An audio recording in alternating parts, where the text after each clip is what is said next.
Okay. All right, so this week we're gonna kind of do the same thing we had been doing before our more official meeting last week, where we're going to be going through the cleanup tickets, and we have some specific tickets that are both cleanup and non-cleanup, I guess, that we'll be going over. Before we get to that, I want to make just a few announcements, like I usually do. So first, registration is open for the June meeting. Since this is a virtual meeting, again, just like last week, there's no fee or anything like that, but we do still require registration so we can figure out voting. So you can find that link on the logistics page here or in the email that I sent out to the mailing list. A number of you have already registered, and I usually get the question, how many organizations do we need to meet quorum? So that number is 20 this time because we had such good attendance last week. We've got 15 orgs already that have registered. I'm not concerned about hitting quorum, just wanted to give people this number because people usually ask. Also, apologies if I forgot your organization on the registration page. I was literally just typing them in from the previous lists, and I missed a few. So apologies to Oak Ridge and TU Munich, who have both been kicked out of the forum. And that is everything for the registration. Go ahead and start sending your announcements for readings, plenaries, votes, etc. I know it's a little early, so obviously we don't need to have anything immediately, but whenever you're ready, go ahead and start doing that. Just as a shameless self-promotion or semi-self-promotion, because this is relevant to this particular audience, the EuroMPI USA deadline for papers was scheduled to be today. We've extended that for another week, so if you're working on one of those, please go ahead and send that in.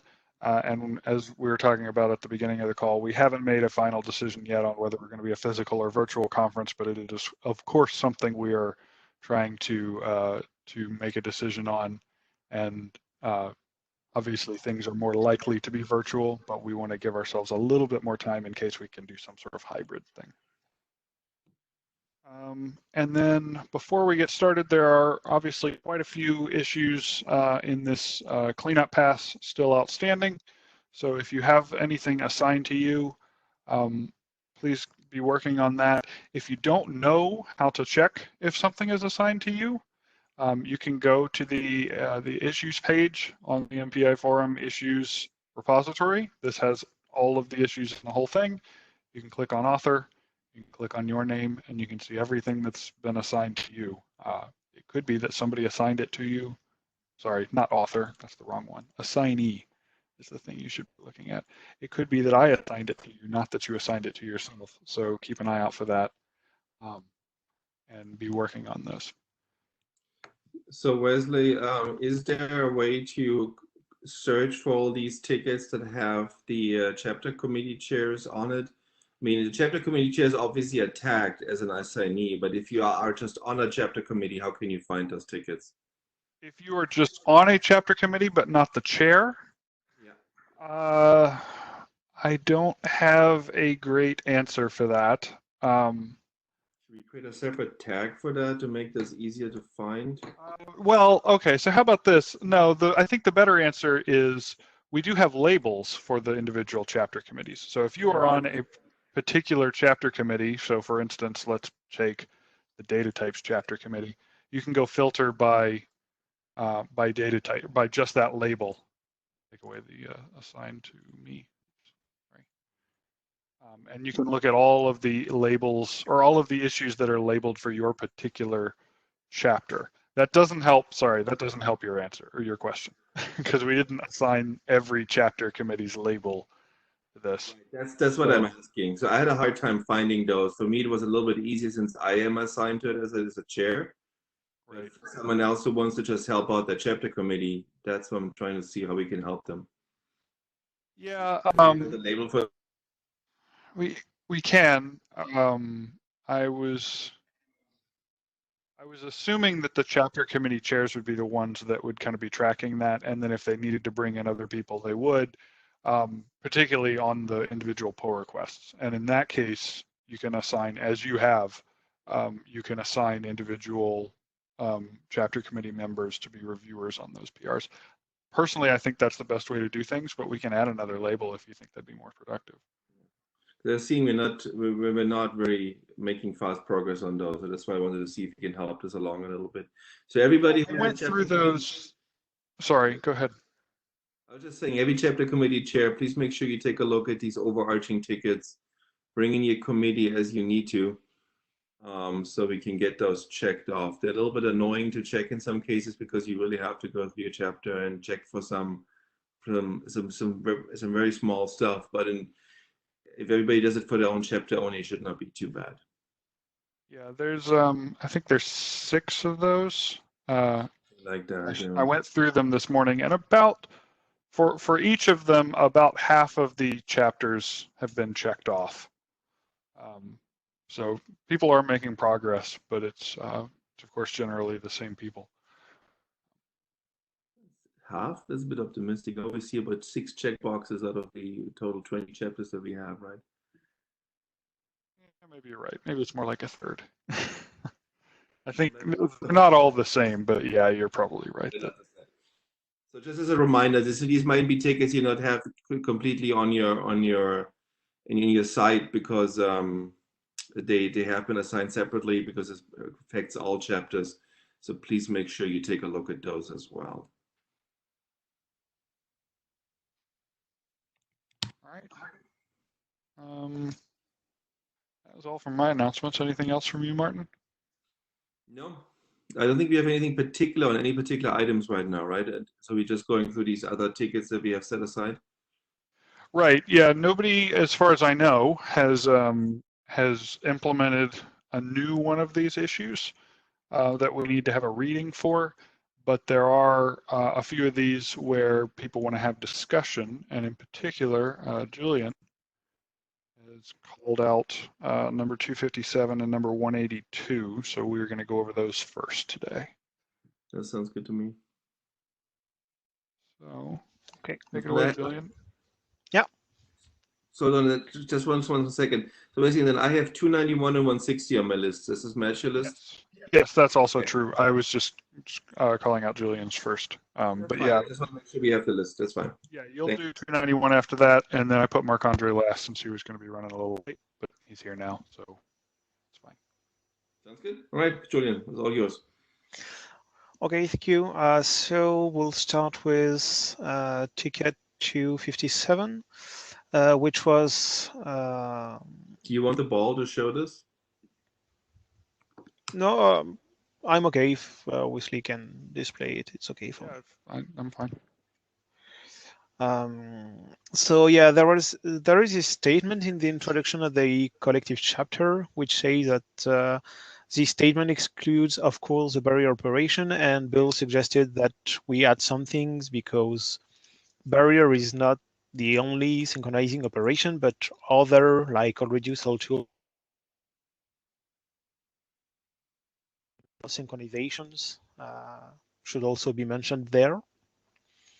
So there were a lot of discussions around that back and forth, mainly because first for these routines, we say, yeah, but if count is 0, then we shouldn't infer that it's synchronizing.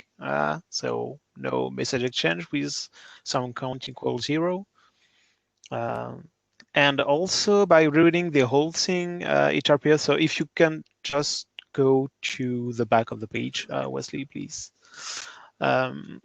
This sentence specifically applies, so this statement excludes, of course, the barrier operation, applies to the previous statement, which is thus a collective communicator operation may or may not have the effect of synchronizing or calling processes, which is in fact not even true for barrier because it is true for intra-communication, but with inter-communication, the processes in group A should only wait for processes in group B. So as soon as all processes in group B have called the operation any processes in group A is allowed to leave without waiting the other processes in group A.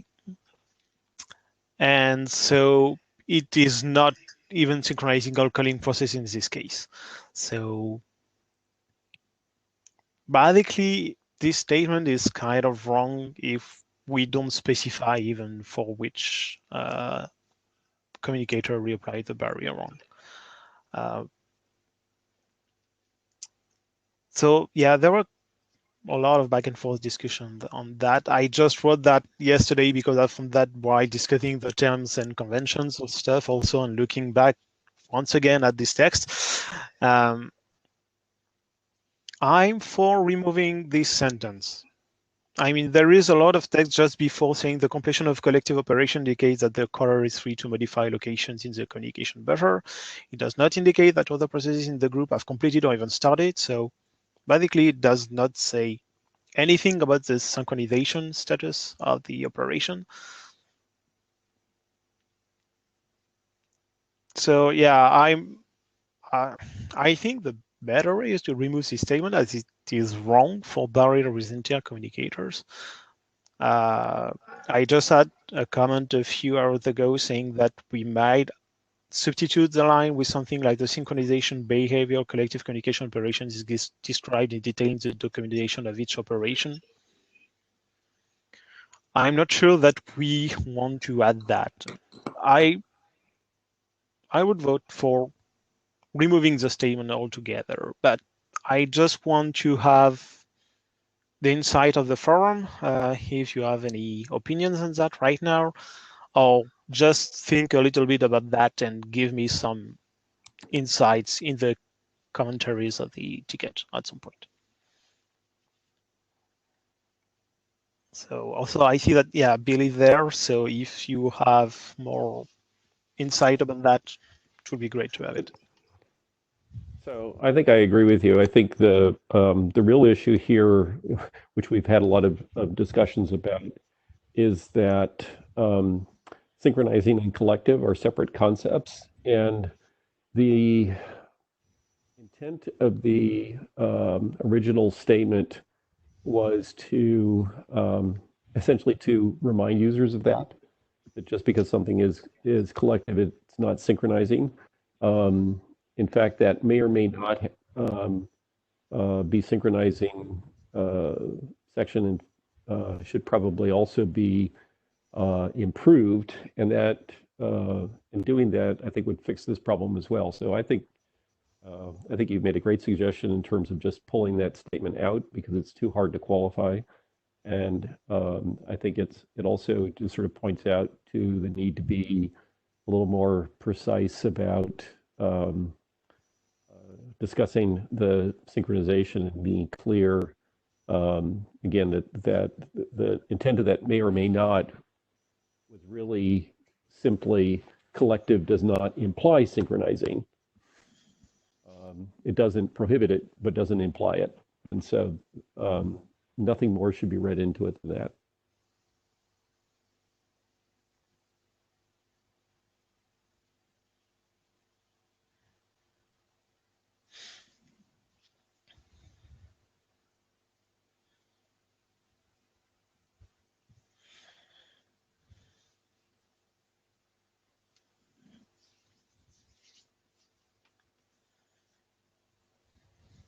Okay, so remove the line, the sentence, and then maybe try to find a better way to say the previous line, which is the collective communication operation may or may not have the effect of synchronizing of calling processes.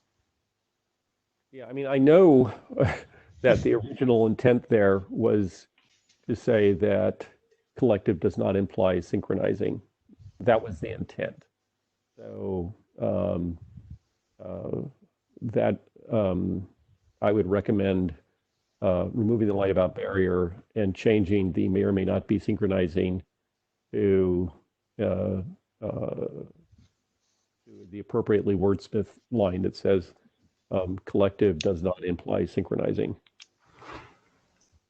Just a question, Bill. Do you think that if we change this sentence, the may or may not, should we also change the definition of collective in chapter 2?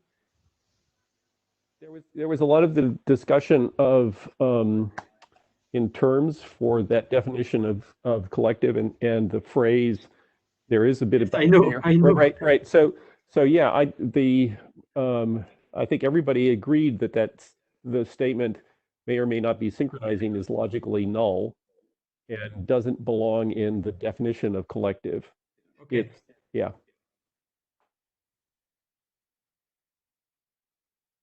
Okay, so I guess my question is, if we change this sentence here, should we have a separate? Should we separate the changes in here and in chapter 2, or should it be done together? That's my question.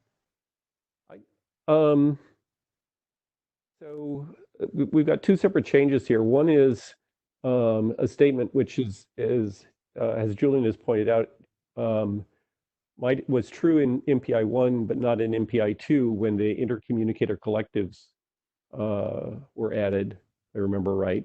So the statement about barrier can be taken out. I think the right way to do it is to say that the statement about may or may not be synchronizing in all the places it occurs, and we'll have to see if there are any others. Those should be taken out together, but that would be a separate issue right now that's bound up in some of the terms discussions. But yeah, Okay. so right, that's what I would do. Okay. So yeah, that's fixed how I should deal with this ticket, and maybe create a new one for the may or may not sentence, depending on how it goes on the terms group and on the ticket 96, I think. I think the procedure for that is something we have to discuss. The other one, removing that sentence with the barrier, is a clear errata, because that is, we just discussed is clearly wrong, right? So this is a pretty clear-cut process for that sentence, I think. Yeah, okay.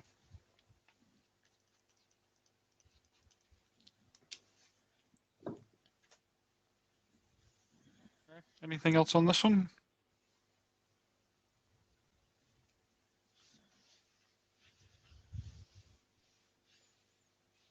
Go on to Scatterv. Okay, there was so ticket 182 was about sencons and disp consistency in the descriptions. So I looked into this, and yeah, Scatterv and iScatterv have the same problem compared to GatherV and iGatherV, is that they don't say for each arguments which one are significant only at root. So here, thank you, Wesley. On the right, you can see that SendBuff say that it is significant only at root, but not sencons, disp, and sendtype.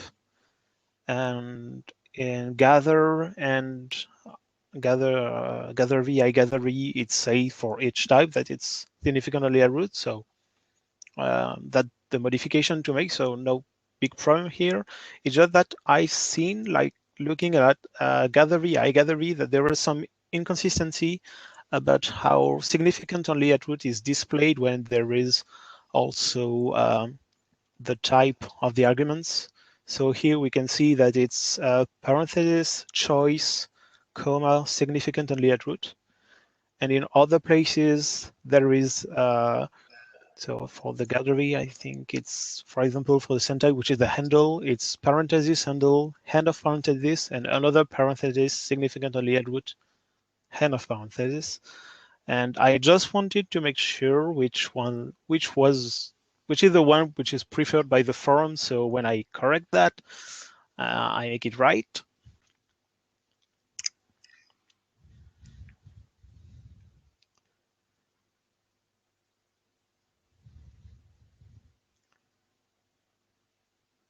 So I think what we have here with iGatherV is probably the right way to do it. So putting that Yeah, extra but significant you have root. two ways to do it. So on the regv bus, sorry. you have choice, Oh. comma, significant only at root.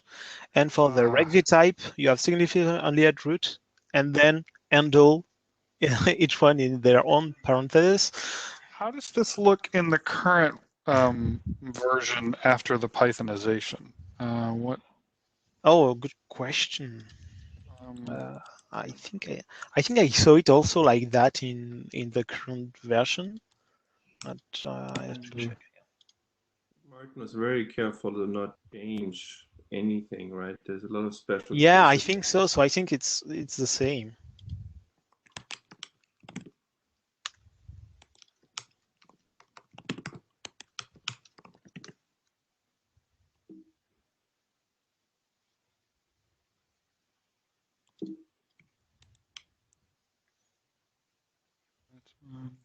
Oh no, for gather.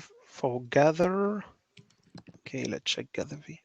Gather, it's always parenthesis and choice or handle, comma, significant only at root and end of parenthesis. For gather, there is only one set of parentheses.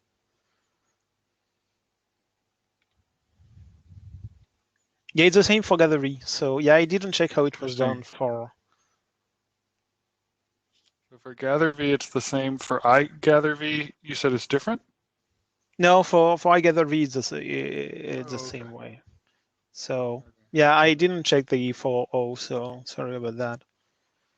No, Okay, that's so fine. I'll do the same. I mean, it's in the Pythonization, I think. So it should be untold. Yeah. I think it makes sense.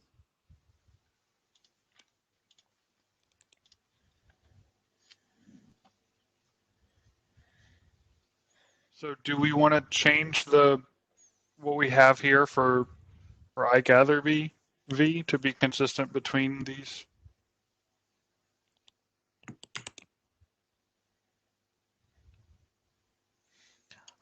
There is not a lot of those, so if this form is okay for everyone, I can just modify the scatter v and iScatter v to be the same. Well, what I was asking was, do we want to pick one of these two? Do we want to pick the thing we're using here for receive buff, or do we want to pick the thing we're using here for the displacements, or do we want to leave them like they are? Because for instance, what we have for the displacements doesn't have the type in the parentheses at the end, where normally we do that. Same thing for receive counts for iGather v. And I imagine it would be similar once we add this for scatter v. Do we want to try and be consistent with the way we're doing this?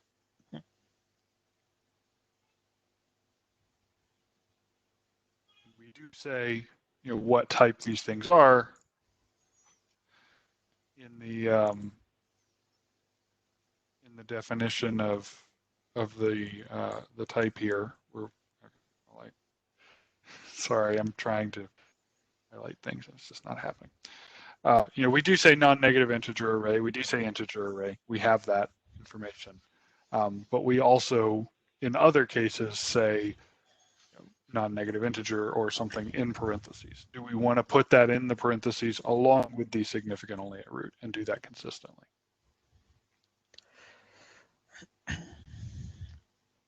So I think it was done this way originally because then in parentheses it's said which is the size of the array. Okay. Yeah, for example, it's say non-negative integer array and then parentheses of length group size.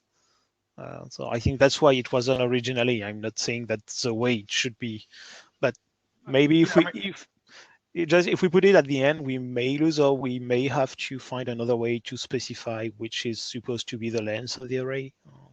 Well, I'm not saying we can't include the of length group size. Yeah, okay. Well. I was just saying, do we want to add to what we have with significant only at root? Do we also want to add integer array?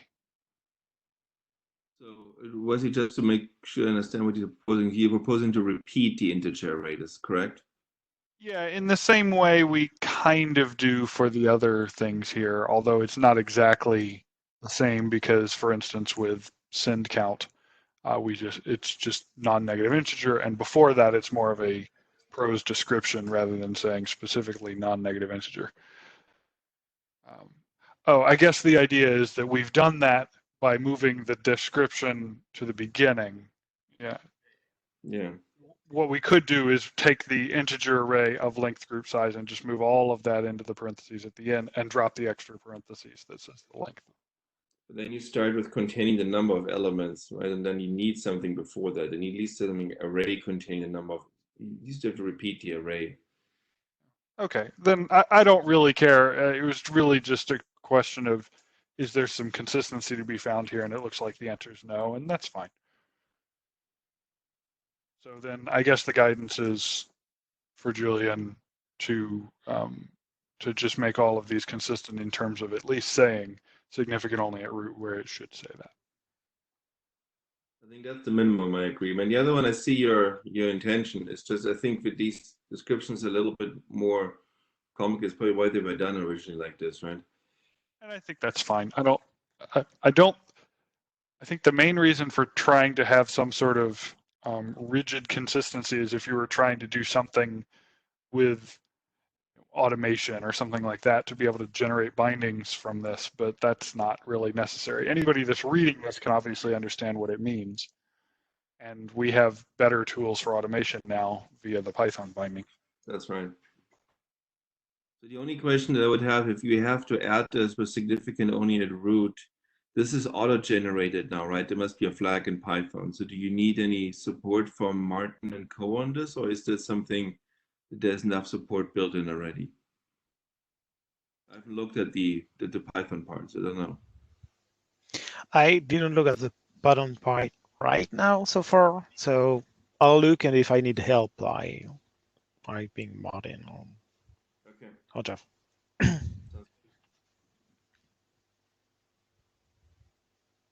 Okay. Okay. Anything else on these?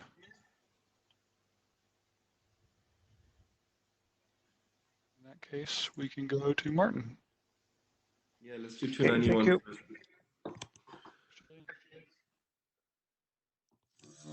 Do you want to pull up the 291? Yeah. So this is something that came Give me a out page of number. I can add that. I can show it, but it's not on here. It's in the info object. Is it up here? Hold on. It's in the info chapter. I want to find the number. Should have done this. That's true. That is chapter. Just, search around while you're talking. It's chapter 9, page 413 is one of them. Okay. So when I went through one of these global tickets, I went through the info chapter. One task was to make sure that the description of the arguments is consistent. And one thing I noticed when they're doing this, we have flags in some of these info object routines, and they're marked as bool. No, if I'm looking at the Pythonization one that actually has it as logical now. I'm confused. Oh, sorry. If you want to look at the Pythonization. No, sorry. This is my branch. That's why I was confused. Anyway, that lists the flags as boolean, and that's the only place in the whole standard where we do this. The other flags are always listed as logical. These are really just 2/3. You get this in a second. Of the info functions that list this whole thing as boolean. Everything else has changed to logical. And there was actually some quick discussion when we did the Pythonization on this. We decided to drop this there because the Pythonization ticket was supposed to be a clean ticket, not changing any text in the standard. This would have changed some text, and we didn't want to go there. So that was kind of left on the table. And so the suggestion of 291 is to fix this and actually bring the Boolean back to a logical for these MPI info functions.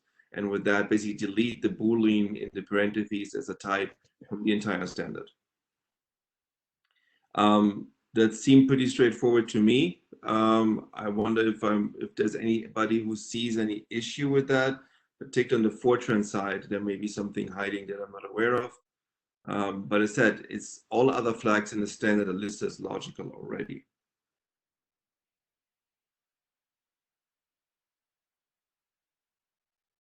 do an official reading of this at the June meeting. Any comments on this? Sounds good to me. Okay. So the only little bit funny thing with this ticket, and I actually want to see if Bill has any guidance on this one that is different from my understanding. So there used to be two functions in MPI 3.1 in the info chapter which had this issue. Those functions were deprecated and MPI 4.0 moved to the deprecated chapter, replaced by 3 new functions which have this problem again, so it had to be fixed again. So the proposal would propose to change all 5 occurrences of that, 2 in the deprecated, 3 in the info chapter. And then the errata would reference the 2 occurrences in the info chapter in the old version, and then the new standard would just have the new logicals in the info object chapter, and also the new ones in the deprecated chapter. Bill, is that the right way to write the errata entry? Okay. No, it's twisted. Yeah. So it really comes down to the question is, do you change the description in the of the deprecated functions or not? Is that right? Well, yeah, so if you do an errata, it would actually go back to the MPI 3.1 standard, which would change the 3.1 and then would automatically change the deprecated as well, right? Okay, yeah. So if we do it, well, but it's not.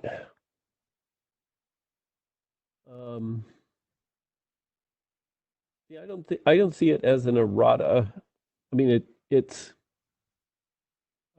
one of my concerns is to and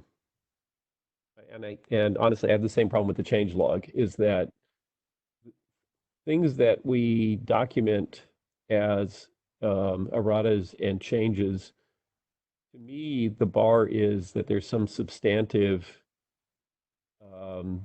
impact on the standard. I don't think this crosses that bar, because this is it's sort of an inconsistent use of language, but that doesn't change the interpretation. It's just that it was inconsistent way of saying the same thing. So you see this as more of a chapter committee change rather than an errata.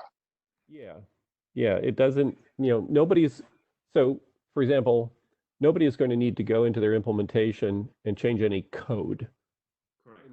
You're right, they might change their description, but no code. I'm not going to go back into the using advanced MPI and change text someplace. So I'm not even going to do that. So I don't think that this rises to the level of errata. Okay. You could throw this back to the chapter committee too. We can use the same pull request and just delete the errata entry, basically. That would be the same. Yep, absolutely. Then the question then just remains, do we want to change it in the deprecated one as well or not? Right. So so that one I actually have no strong feeling for, because again, it's the argument for is that this is a change to essentially remove a gratuitous difference that doesn't have any impact. And so in that sense, it makes the standard better, even in the deprecated section, by being clearer, by being uniform about what the term is. So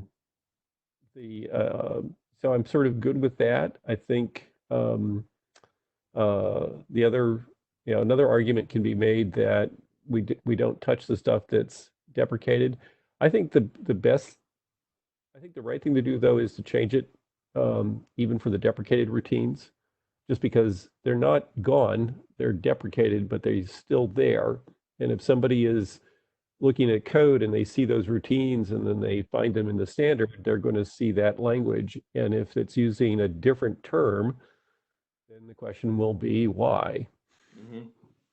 So I think we should just get rid of the unnecessary differences. Plus, with all the Python code we've done now to maintain these types, it's just one more type we have to maintain for no reason now. Right, So exactly. So there's no value in, I think, in keeping it. I agree. I think that makes sense. So what I will do then, I'll remove the errata tag. I'll remove the changelog addition, and then I'll create a new pull request. I already tagged the chapter committees of 9 and 16 on the request. So as soon as they give the okay, we can merge this. Is that the procedure you want to do?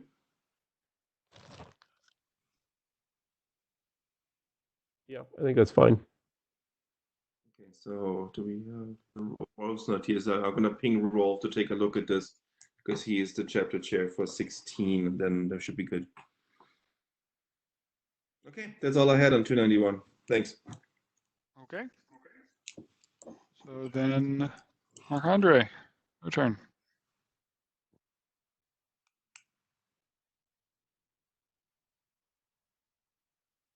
No, he is actually not. Maybe he's connected. No. He's here. He's unmuted. He's not making noise.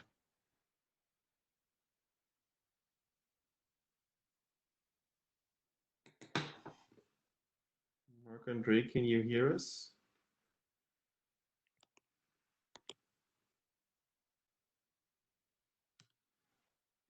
Reconnecting. Marc-Andre is having trouble with WebEx? This is so unexpected.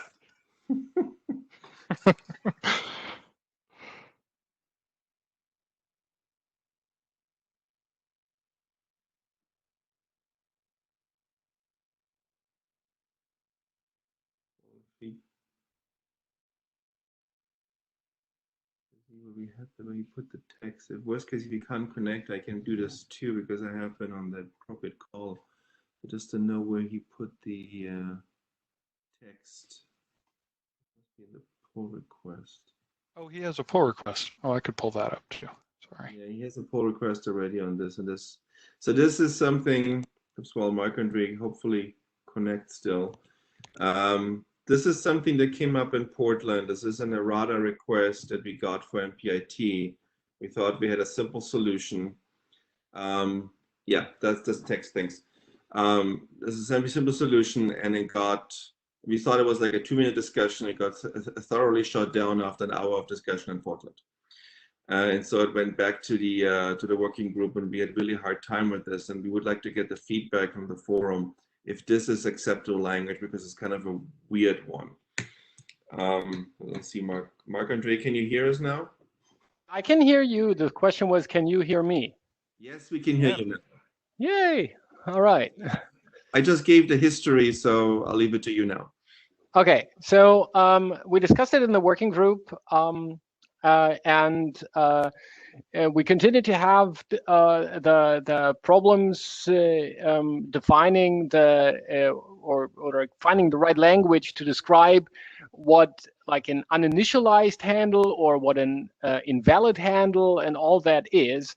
And we kind of agreed that we wanted to go a different approach in that we want to describe of what do we want to be able to. So we want to be able to track any valid any communicator that can be plugged into a communicator into any other function as a valid input argument there. Marc-Andre, I didn't get to the actual nature of the ticket itself. I just talked about the history. So you may want to start there again. Sorry about that. Okay, sorry. So the nature of the ticket is the following: that the tool information interface has the ability that you can bind performance variables, control variables, and also events in the future to MPI objects. And at the moment, it was underspecified what happens if you if there is a required binding to like a communicator, but what happens when that communicator is invalid? So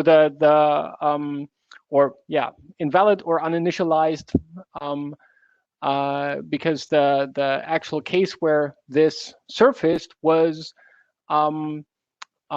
users trying to bind something to MPI-COM world before MPI init, and that kind of crashed the implementation of I think it was MVAPIC.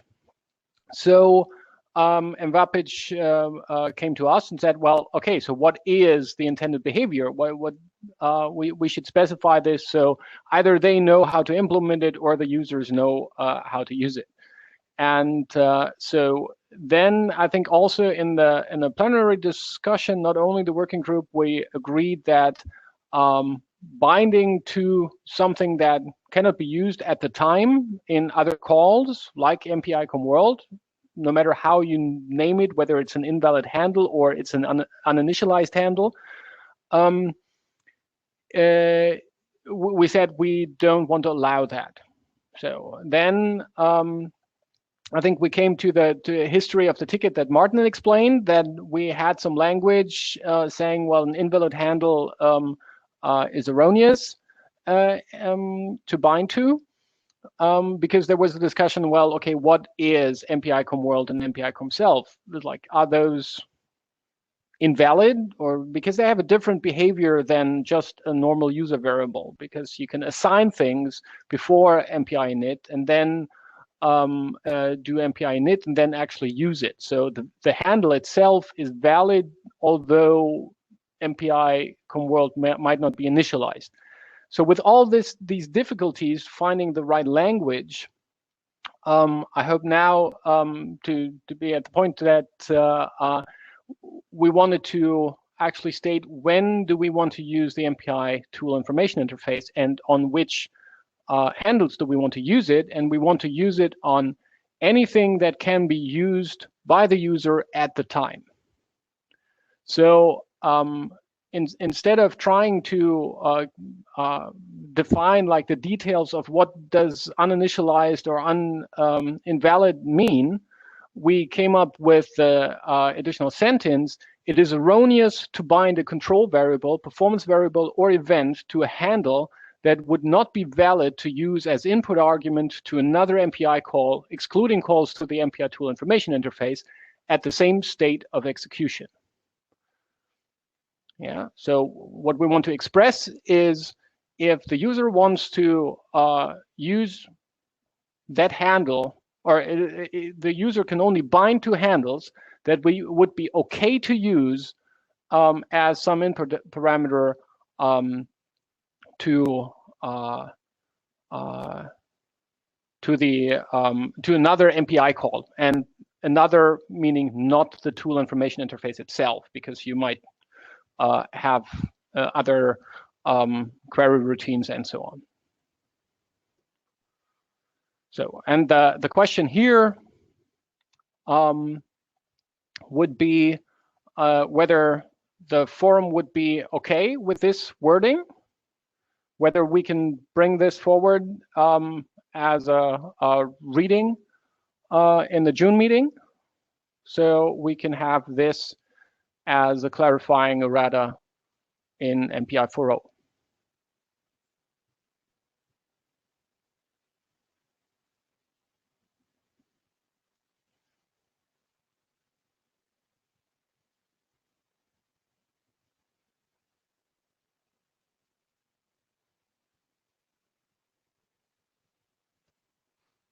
Can't think of a place where this wouldn't be correct. Off the top of my head, it sounds okay to me.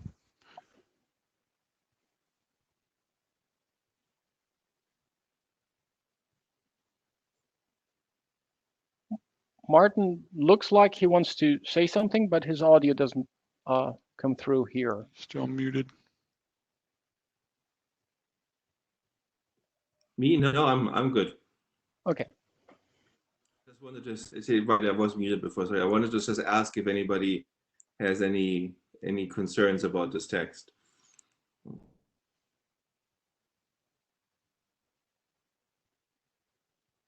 Okay. Seems not be the case, so I would suggest to bring this forward as an errata in June. Yeah. Okay. So I guess that would be my only question is, so, can you hear me? Yeah, I can hear you, but There must be a delay. So I was going to say, I think my only question is whether this is not. I think it probably is, but that's just the one thing that probably might want to have a little bit of discussion is this is obviously an errata when it pertains to events because that's something that was just added and we want to make sure that this was a correction for that. The question changing this for control variables and performance variables is something that's been around longer. And then the question is, are we changing existing behavior? And I think what you said, Marc-Andre, is this was already incorrect. This would already result in bad things. Well, it was underspecified. So well, underspecified doesn't necessarily mean that this is an errata. However, if there was no way to do this correctly, if the intention was always that it should be like this, then I'm okay with it being an errata. I just wanted to bring that up in case it comes up at the June meeting. Yeah, so I think we don't change the original intent. I think the intent was that this is the case, that you can only bind valid to valid objects. Although the text that was there was underspecified in a way that implementers and users thought of things differently.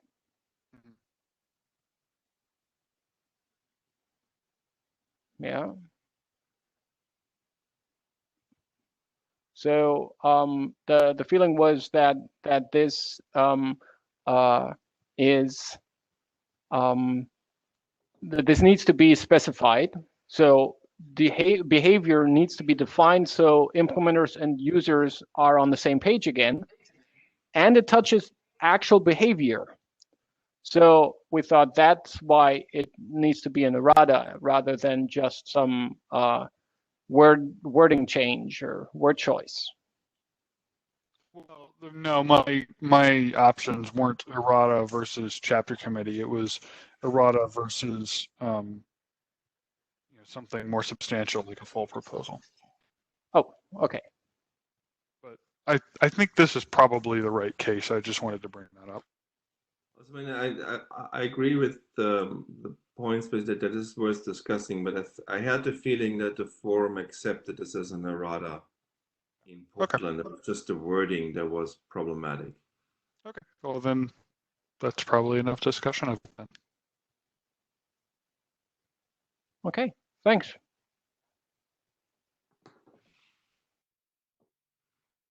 All right, that's everything I had on the schedule for today. Is there anything else people want to bring up? Anybody have any other issues they've been working on?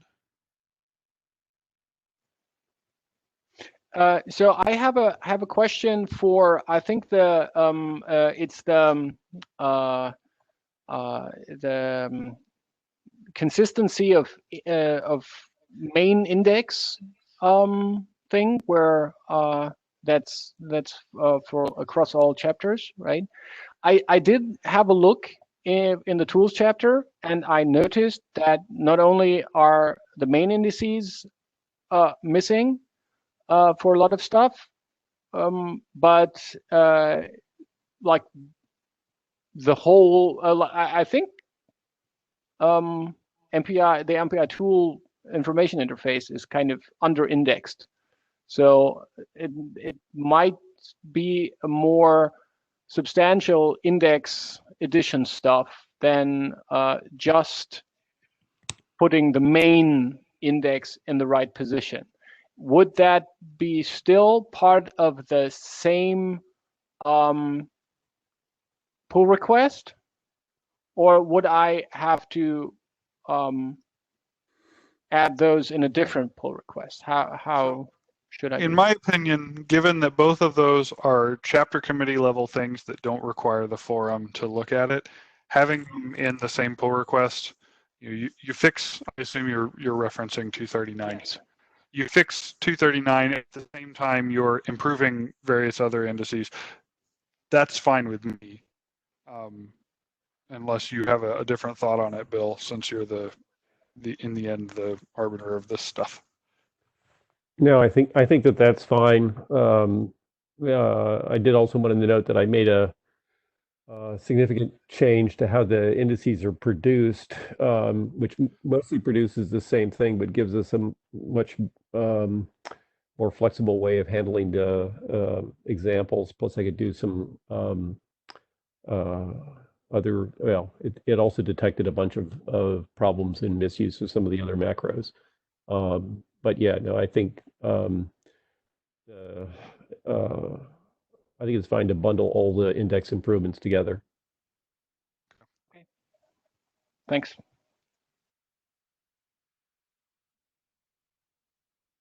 Yeah, along those lines of what Bill was just saying, there's one more issue that's going to end up with where every chapter committee is going to need to take a look at something related to the examples index that we've discussed previously on this call, where we wanted to have a change the way the example index works. And Bill gave me some feedback on something, and now I kind of need to figure out who needs to do what next and assign it to the right people. So I will get to that hopefully in the next couple of days.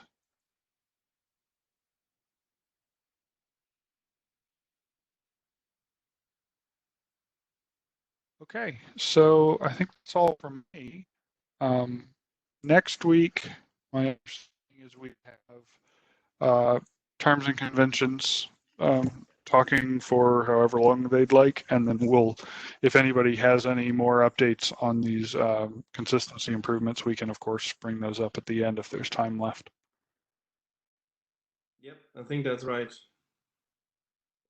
It's unclear how long the terms and convention discussion will go. Typically, these go fairly long, so we'll see how much time we have. But... Sure. So anything else from anybody?